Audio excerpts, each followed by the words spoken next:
Shabbat Shalom to all my friends in SW3 and beyond. This week, Sidra Bemidbar, we begin the fourth book of the 5 books of Moses. Bemidbar means in the wilderness, which is interesting because if you look at the other 5 books, Bereshit means in the beginning, Genesis, we understand creation of the world, how our forefathers and mothers eventually discovered God, makes sense. Shemais means the names.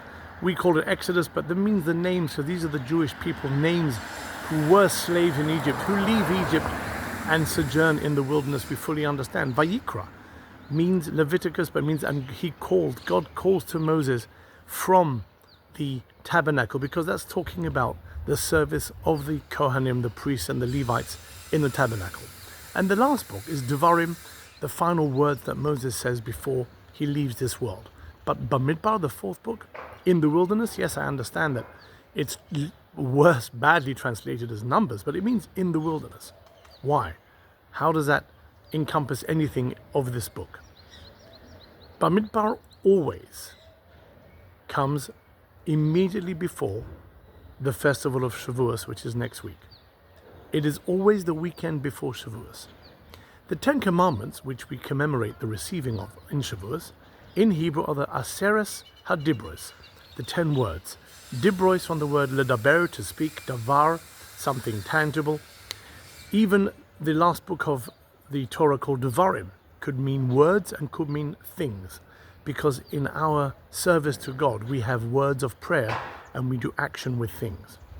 Bemidbar can be split in Bama, in the daber, in the word, ba medaber, in the one who is speaking.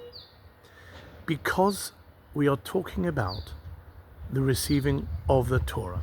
And as Chief Rabbi Mervis has always said, we never received the Torah in a country. We received it in the wilderness. Because God does not need to connect all our commandments to a country, be it Israel or anywhere. Whether we are living in Israel as free people to serve Him with His commandments, or whether we are flung around the world in a wilderness of diaspora, we are still there to hear His words, His medaber, His dibros.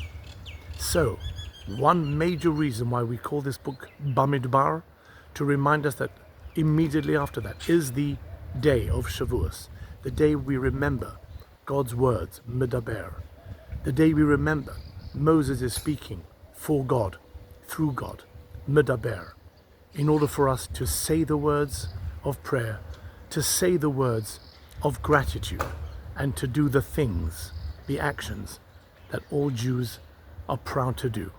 Good Shabbos.